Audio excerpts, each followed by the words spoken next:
Hello दोस्त, मैं Angad education centre की तरफ से फिर आपके समस्याओं को दूर करने आया हूं। और इस वीडियो को रिमूव ना करें, अंत तक देखें, क्योंकि जिन बच्चों को आवाज़ गुणनखंड में कुछ प्रॉब्लम होती है तो मैं सारी प्रॉब्लम को दूर करने आया हूँ।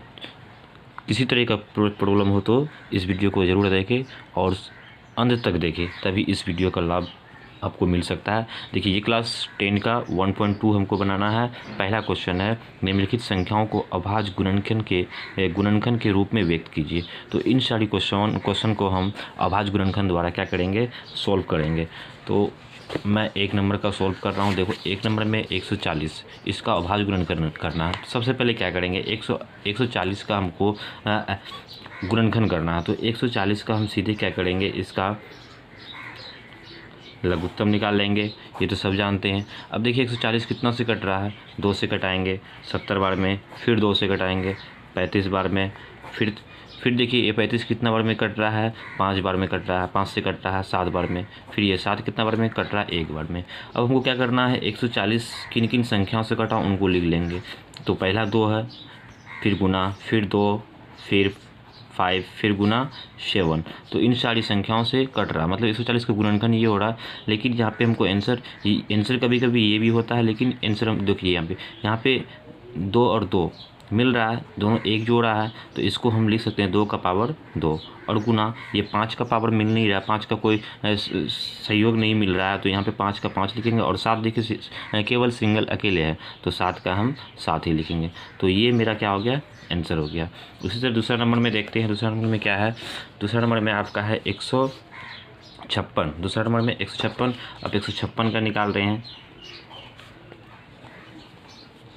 इसी तरह से फिर लिख लेंगे 156 का हम निकालेंगे। तो फिर 156 का क्या करना है, हमको लघुत्तम निकालना है। तो 156 देखिए किन संख्या से कट रहा है, 2 से कटेगा।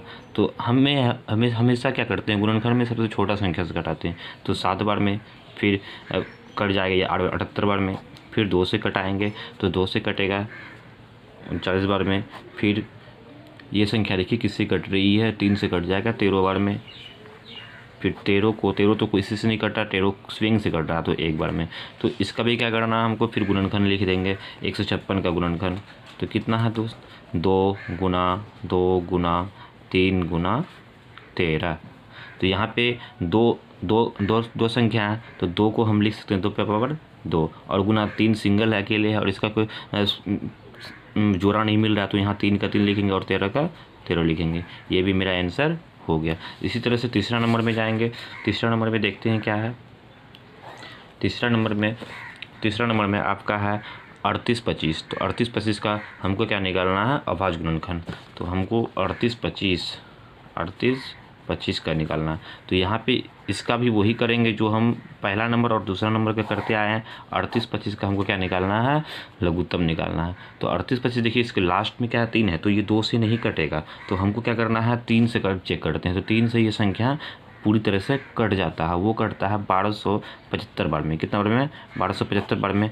फिर ये संख्या देखिए इसके लास्ट में भी 5 है, तो ये संख्या क्या कटेगा, नहीं कटेगा, 2 से नहीं कटेगा। तो 2 से इसको भाग कीजिए, तो 2 से नहीं कटेगा, 3 से भाग करते हैं तो 3 से कट जाएगा।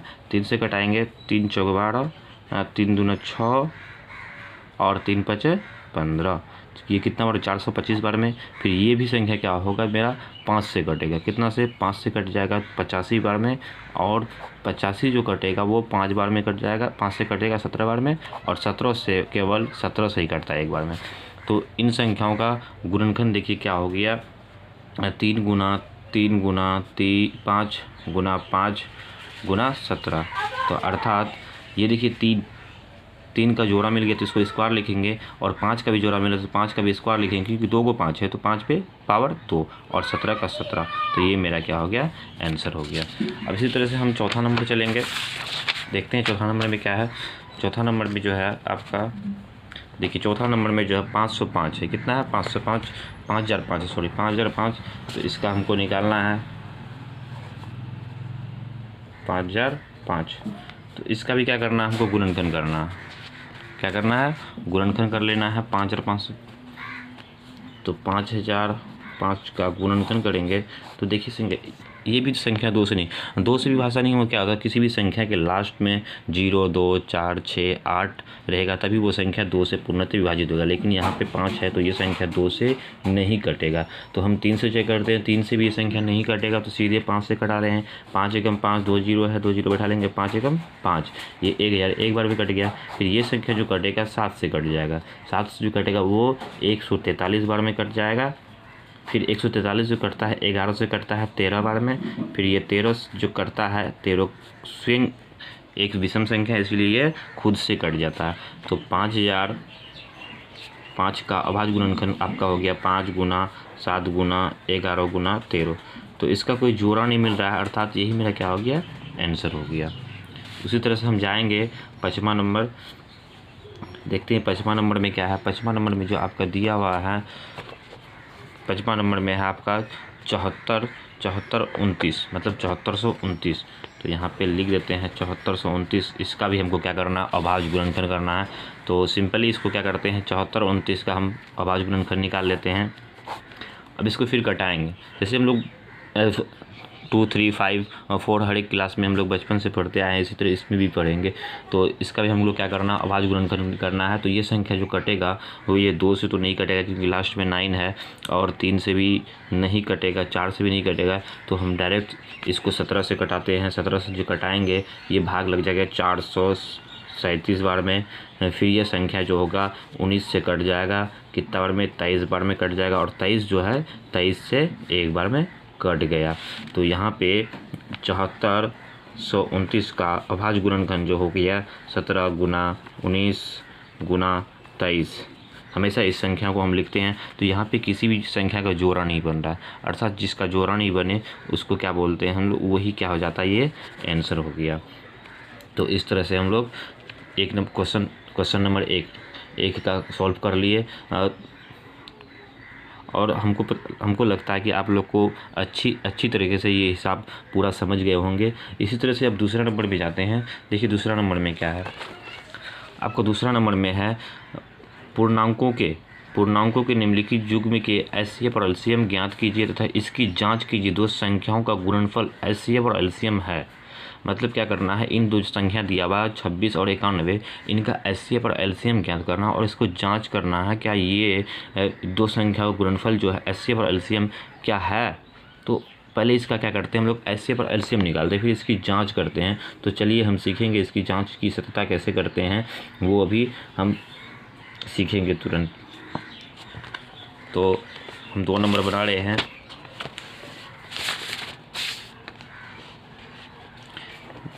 देखिए 2 नंबर में क्या करना है हमको, सिंपली जो है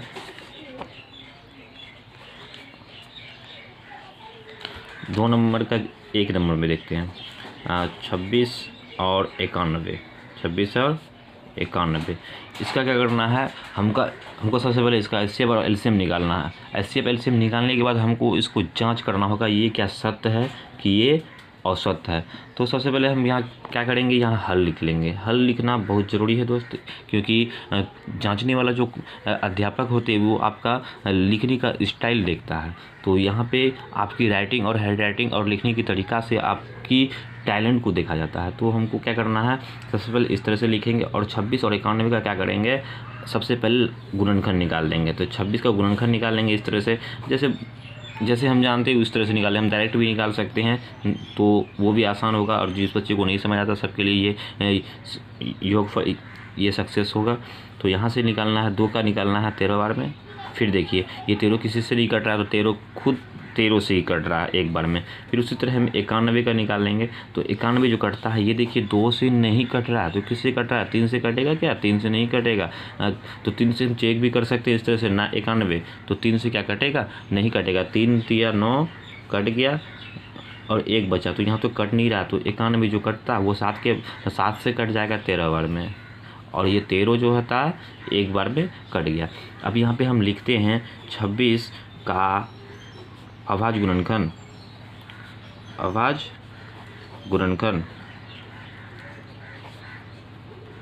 कितना है दोस्त, यहाँ पे जो गुणनखंड जिससे कटा, जिन संख्या से कटा उसको लिखते हैं 2 गुना 13।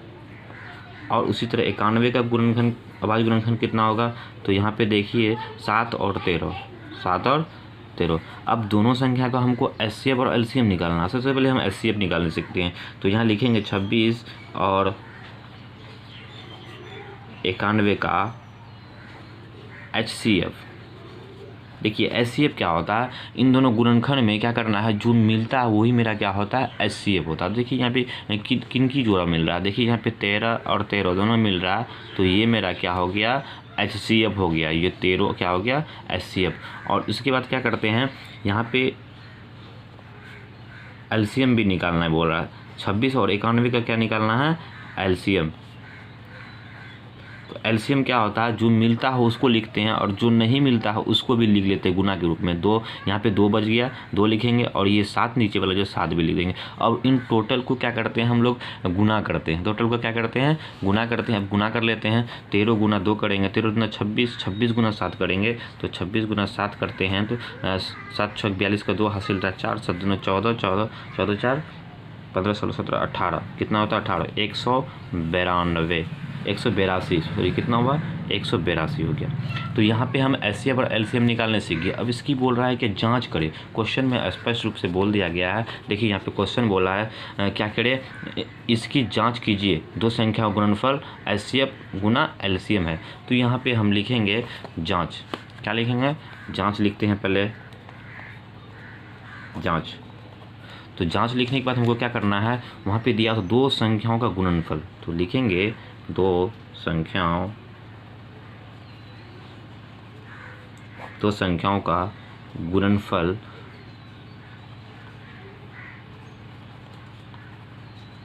बराबर एलसीएम गुना एचसीएफ। तो दो संख्या का गुणनफल मतलब क्या, यहाँ पे देखिए दो संख्या का गुणनफल मतलब क्या समझिए, यहाँ पे दो संख्या दिया हुआ था, ये 26 और 91, ये दो संख्या है, इसी का एचसीएफ जो एलसीएम निकाला। तो दो संख्या गुणनफल, गुणनफल मतलब गुना होता है, इन दोनों संख्या को क्या करेंगे, गुना के रूप में लिख देंगे। तो 26 गुना 91 और यहाँ पे बराबर है एलसीएम गुना एचसीएफ। तो एलसीएम कितना निकाले हम, 13, तो 13 गुना एचसीएफ, सॉरी एलसीएम हम 182 निकाले हैं। कितना निकाले हैं, 182 और एचसीएफ कितना निकाले हैं, 13। तो यहाँ पे लिखेंगे 13। अब दोनों संख्या को गुना करना, बराबर के इस पास एलएचएस और आरएचएस, लेफ्ट राइट साइड और राइट हैंड साइड। तो दोनों तरफ क्या करना है, हमको गुना करके चेक करना है क्या इसका मान बराबर आता है। तो हम इसको गुना करेंगे, तो देखिए यहाँ पे इसका मान क्या होता है, सेम आता है कि नहीं, वो हमको क्या करना है, चेक करना है। तो 26 और 91 को गुना करेंगे, 26 91 गुना करेंगे तो आता है 23 और कितना आएगा, 66 आएगा। और 182 गुना 13 करेंगे, 182 गुना 13 करेंगे तो इसका भी मान जो आता है 23 और 66 आता है। अर्थात एलएचएस और आरएचएस, अर्थात एलएचएस और आरएचएस क्या है मेरा, बराबर है। क्या है, बराबर, अर्थात यही होता है मेरा प्रूव्ड हो गया। तो यहाँ पे जांच करने सीख गए। इसी तरह हम दूसरा नंबर भी जांच कर लेंगे। दूसरा नंबर जो है उसको भी हम जांच कर लेते हैं। चलिए दूसरा नंबर पे आते हैं। दूसरा नंबर में देखिए क्या दिया हुआ है यहाँ पे। दूसरा नंबर में क्वेश्चन है तुम आपका 510 और 92, 510 और 92। तो 510 में हम कर लेते हैं 510 का। तो 2 नंबर का क्वेश्चन है 510